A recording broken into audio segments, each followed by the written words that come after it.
हमसे कह रहे हैं कि बेटा हम तुमको छोड़ने चल रहे हैं। हमें कहा जय हो। महाराज जी बहुत सरल है, हमें हमारा ऐसा मानना है इस पूरी कथा में निर्विघ्न संपन्न होने का श्रेय वास्तविक रूप से पूज्य महाराज जी का है, उनके ही भजन का ये बल है। बड़े सरल सिद्ध महापुरुष हैं, उनके ही भजन का ये बल है कि हनुमान जी यहाँ चौकी लगाकर बैठे रहे। और फिर कभी महाराज जी की आज्ञा लगेगी इसी मठ में पुनः कभी फिर राम कथा सुनाएंगे। जब महाराज जी की आज्ञा लगेगी, नौबतपुर के पागलों करो तैयारी, नौबतपुर के पागलों करो तैयारी, फिर से आएंगे मुगदरधारी। देखो कितना बढ़िया बन गया। तो आप सब प्रसन्न रहो और घर पर ही ओम बागेश्वराय ओम बागेश्वराय इस मंत्र का जाप करना है। हंसा करो, हंसाया करो, बागेश्वर धाम अपने बाप का घर है, आया जाया करो। तो 5 दिनों के बाद वीडियो बनाना पॉसिबल हो पाया, क्योंकि आप लोग को तो पता ही होगा जो लोग जुड़े हुए होंगे बागेश्वर धाम से, तो बागेश्वर धाम सरकार यानी पंडित धीरेन्द्र कृष्ण शास्त्री जी महाराज पटना के नौबतपुर में आए हुए थे। 5 दिन का हनुमंत कथा था और ये पहली बार था उनका बिहार में आगमन। और इतना अच्छा लगा ना, इतना अच्छा माहौल, मतलब एकदम लग रहा था जैसे चारों तरफ एक अलग ही भक्ति का माहौल बना हुआ था। और है भी, हालांकि उनकी कथा 17 तक ही थी और 17 को वो फिर यहाँ से चले भी गए, लेकिन 5 दिन इतना आनंद आया, इतना आनंद आया उनको सुनकर कि इसका वर्णन नहीं किया जा सकता है। और हम पहले कभी इस तरह के आयोजनों में सम्मिलित नहीं होते थे, जाते नहीं थे, इंटरेस्ट ही नहीं था। कहा जाता है ना कि जब आप दुख में डूब जाते हैं तो शायद भक्ति के मार्ग पर चलने लगते हैं।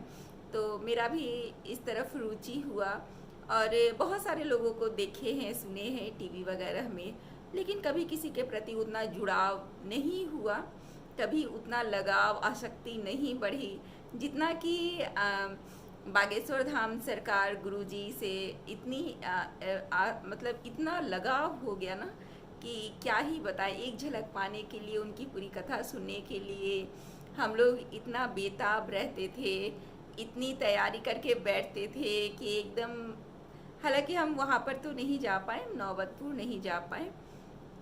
एक दिन जाने का, जिस दिन दिव्य दरबार का था चर्चा, 15 तारीख को कि दिव्य दरबार होगा, उस दिन वहाँ जाने का प्रोग्राम भी बनाए थे, लेकिन कुछ पर्सनल मेरे रीजन्स ऐसे आ गए जिसके कारण वहाँ जाना पॉसिबल नहीं हो पाया। ऊपर से लाखों की भीड़ वहाँ पर जुट रही थी और आप लोग को तो पता ही है कि ईशान है, माँ है, तो हम ये नहीं कहेंगे कि एक्सक्यूज़ेज़ हैं, बिल्कुल एक्सक्यूज़ेज़ हैं, जाना चाहिए था मुझे, लेकिन कुछ और इस तरह के कारण थे जो जाना संभव नहीं हो पाया। शायद भगवान की मर्ज़ी नहीं थी, शायद गुरुदेव की मर्ज़ी नहीं थी कि मैं सामने से जाकर उनको देख पाऊँ, उनको मिल पाऊँ, लेकिन मैं सच में सामने से जाकर देखना चाहती थी। फिर भी नहीं हुआ तो घर पर हम लोग देखे, 5 दिन पूरी कथा सुनते थे हम बैठकर, खाना वाना खाकर रेडी होकर हम लोग बैठ जाते थे, पूरी कथा सुनते थे और भजन करते थे साथ में। और मतलब एक इतना खुशी हुआ ना, जो पिछले 3 सालों में मुझे इतनी खुशी नहीं मिली थी, उतनी खुशी मुझे इन 5 दिनों में महसूस हुई। जो एक इंटरनल फीलिंग आपकी होती है ना, ऐसी चीज़ें जो आपके बिल्कुल दिल को छू जाएं, वो खुशी महसूस हुई मुझे। तो भगवान की कृपा है और उम्मीद करते हैं भगवान श्री राम, हमारे बालाजी सरकार, प्रभु बजरंगबली की कृपा आप लोग पर भी बने, और जिससे हम लोग जिस तरफ भाग रहे हैं धन दौलत कमाने के पीछे और अपना ऐशो आराम खोजने के पीछे या उसको और ज़्यादा बेहतर करने के पीछे सब लोग इसी दौड़ में लगे हुए हैं। तो जीवन की सच्चाई क्या है कि साथ में तो कुछ जाना नहीं है, चाहे आपके हाथ खाली हो या आपकी झोली भरी हो, आपके पास बहुत ज़्यादा बैंक बैलेंस हो, कुछ भी हो, आपके साथ कुछ नहीं जाएगा। तो थोड़ा सा समय निकाल कर, अगर आप कोई भी ऐसे लोग हैं जो बहुत ज़्यादा परेशान रहते हैं, तो ज़रूर इस तरफ आप लोग को भी मुड़ना चाहिए, भक्ति भाव की तरफ मुड़ना चाहिए, प्रभु श्री राम के चरणों में अपने आप को समर्पित करना चाहिए, हमारे बालाजी के सरकार के चरणों में आपको समर्पित होना चाहिए। तो सच में बहुत अच्छा लगा। ये खैर अपनी अपनी भावना है, अपनी अपनी सोच है। तो मेरी ये सोच है कि अगर आप जुड़ते हैं तो आपको बहुत एक अद्भुत आनंद की प्राप्ति होती है, जो शायद आप शब्दों में बयान नहीं कर सकते। तो यही है, अब देखिए कब भगवान के दर्शन हो पाते हैं, कब गुरुदेव के दर्शन हो पाते हैं।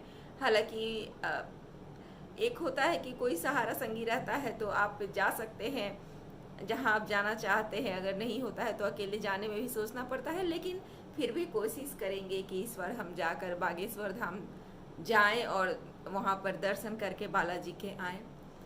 तो यही कुछ वजह थे, कारण थे, जिन कारण से हम इधर वीडियो भी नहीं बना पा रहे थे। एक अलग ही धुन में हम मगन थे और वो धुन भी इतनी प्यारी, वो पागलपन भी इतना प्यारा ना कि राम नाम का जो एक पागलपन होता है, एक धुन होता है, वो हो गया था। और अभी भी है वो भाव, अभी भी है। लेकिन गुरुजी का जिस तरह से रोज़ सुना कर रहे थे, तो एक अलग ही आनंद के और खुशी के माहौल में हम लोग जी रहे थे।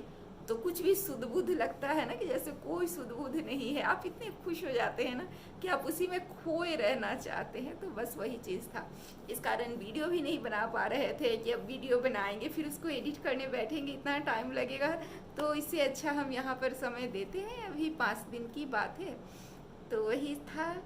तो खैर सरकार अब यहाँ से बागेश्वर धाम सरकार, हमारे गुरुजी यहाँ से चले गए हैं। अब देखिए कब दर्शन होते हैं। सितंबर में फिर वो गया आने के लिए बोले हैं, तो गया तो जाना ही होगा, लेकिन हो सकता है उसके पहले धाम पर जाने का मौका मिले। बाकी तो हम इंसान हैं, बनाते हैं प्रोग्राम, बनाते हैं, शेड्यूल तय करते हैं कि ये करेंगे वो करेंगे, बाकी भगवान की मर्जी, वो बुलाते हैं, कब बुलाते हैं, कब दर्शन देते हैं। तो बहुत ही अच्छा लगा और मेरा बेटा भी बहुत खुश था, और साथ में माँ, बेटा और दादी, यानी कि माँ और ईशान और हम सब लोग मिलकर वहाँ पर भजन करते थे, देखते थे प्रोग्राम। तो बहुत अच्छा लगता था। तो सच में जीवन में बहुत दिनों के बाद इतने आनंद की अनुभूति मुझे हुई और बहुत ही अच्छा लगा। तो बस यही था रीज़न कि इधर हम वीडियो नहीं बना पा रहे थे। अब कोशिश करेंगे कि कल से कंटिन्यू कर पाए।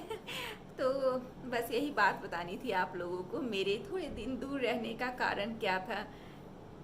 तो आप लोगों से लेते हैं विदा आज के लिए। और अगर जो लोग आप में से भी जो लोग जुड़े होंगे बागेश्वर धाम सरकार से, तो मुझे कमेंट करके ज़रूर बताइएगा, मुझे बहुत अच्छा लगेगा जानकर। और कौन कौन जाकर बागेश्वर धाम होकर आए हैं तो वो भी बताइएगा। तो चलते हैं, आज के वीडियो को एंड करते हैं। सीताराम, जय हनुमान।